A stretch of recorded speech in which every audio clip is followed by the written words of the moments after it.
सघोषो धृतराष्ट्राणां हृदयानि व्यदारयत् नभश्च पृथिवीं चैव तुमुलो व्यनुनादयन्। इन विभिन्न शंखों की ध्वनि कोलाहलपूर्ण बन गई, जो आकाश तथा पृथ्वी को शब्दायमान करती हुई धृतराष्ट्र के पुत्रों के हृदयों को विदीर्ण करने लगी। तात्पर्य: जब भीष्म तथा दुर्योधन के पक्ष के अन्य वीरों ने अपने अपने शंख बजाए तो पांडवों के हृदय विदीर्ण नहीं हुए। ऐसी घटनाओं का वर्णन नहीं मिलता, किंतु इस विशिष्ट श्लोक में कहा गया है कि पांडव पक्ष के शंखनाद से धृतराष्ट्र के पुत्रों के हृदय विदीर्ण हो गए। इसका कारण स्वयं पांडव और भगवान कृष्ण में उनका विश्वास है। परमेश्वर की शरण ग्रहण करने वाले को किसी प्रकार का भय नहीं रह जाता, चाहे वह कितनी भी विपत्ति में क्यों न हो। अथ व्यवस्थितान् दृष्ट्वा धार्तराष्ट्रान् कपिध्वजः प्रवृत्ते शस्त्रसम्पाते धनुरुद्यम्य पाण्डवः ऋषिकेशं तदा वाक्यम् इदमाह महीपते। उस समय हनुमान से अंकित ध्वजा लगे रथ पर आसीन पांडुपुत्र अर्जुन अपना धनुष उठाकर तीर चलाने के लिए उद्यत हुए। हे राजन, धृतराष्ट्र के पुत्रों को व्यूह में खड़ा देखकर अर्जुन ने श्री कृष्ण से यह वचन कहे।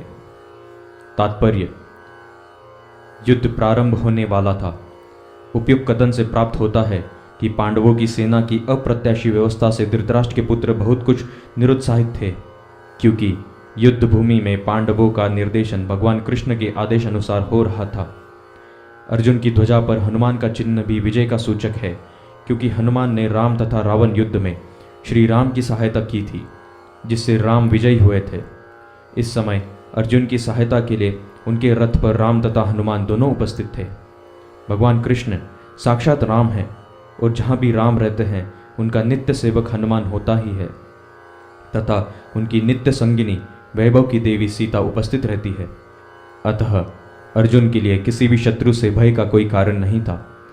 इससे भी अधिक इंद्रियों के स्वामी भगवान कृष्ण निर्देश देने के लिए साक्षात उपस्थित थे। इस प्रकार अर्जुन को युद्ध करने के मामले में सारा सत्परामर्श प्राप्त था।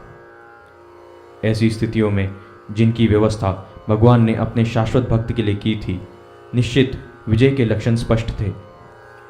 अर्जुन उवाच: सेनयोर्भयोर्मध्ये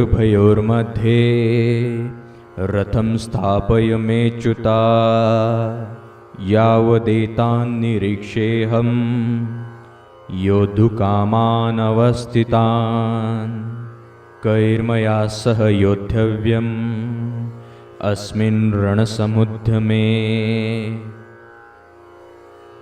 अर्जुन ने कहा, हे अच्युत, कृपा करके मेरा रथ दोनों सेनाओं के बीच ले चलें, जिससे मैं यहाँ उपस्थित युद्ध की अभिलाषा रखने वालों को और शस्त्रों की इस महान परीक्षा में जिनसे मुझे संघर्ष करना है उन्हें देख सकूं।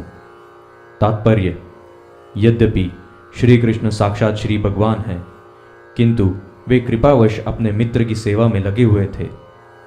वे अपने भक्तों पर स्नेह दिखाने में कभी नहीं चूकते, इसलिए अर्जुन ने उन्हें अच्युत कहा है। सारथी रूप में उन्हें अर्जुन की आज्ञा का पालन करना था, और उन्होंने इसमें कोई संकोच नहीं किया। अतः उन्हें अच्युत कहकर संबोधित किया गया है। यद्यपि उन्होंने अपने भक्त का सारथी पद स्वीकार किया था, किंतु इससे उनकी परम स्थिति अक्षुण्ण बनी रहती है। प्रत्येक परिस्थिति में वे इंद्रियों के स्वामी श्री भगवान ऋषिकेश हैं। भगवान तथा उनके सेवक का संबंध अत्यंत मधुर एवं दिव्य होता है। सेवक स्वामी की सेवा करने के लिए सदैव उद्यत रहता है, और भगवान भी भक्त की कुछ न कुछ सेवा करने की कोशिश में रहते हैं। वे इसमें विशेष आनंद का अनुभव करते हैं कि वे स्वयं आज्ञादाता न बने, अपितु उनके शुद्ध भक्त उन्हें आज्ञा दें। चूंकि वे स्वामी हैं, अतः सभी लोग उनके आज्ञापालक हैं, और उनके ऊपर उनको आज्ञा देने वाला कोई नहीं है। किंतु जब वे देखते हैं कि उनका शुद्ध भक्त आज्ञा दे रहा है, तो उन्हें दिव्य आनंद मिलता है, यद्यपि वे समस्त परिस्थितियों में अच्युत रहने वाले हैं। भगवान का शुद्ध भक्त होने के कारण अर्जुन को अपने बंधु बांधवों से युद्ध करने की तनिक भी इच्छा न थी, किंतु दुर्योधन द्वारा शांतिपूर्ण समझौता न करके हठ धर्मिता पर उतारू होने के कारण उसे युद्ध भूमि में आना पड़ा। अतः वह यह जानने के लिए अत्यंत उत्सुक था कि युद्ध भूमि में कौन कौन से अग्रणी व्यक्ति उपस्थित हैं। यद्यपि युद्ध भूमि में शांति प्रयासों का कोई प्रश्न नहीं उठता, तो भी वह उन्हें फिर से देखना चाह रहा था और यह देखना चाह रहा था कि वे इस अवांछित युद्ध पर किस हद तक तुले हुए हैं।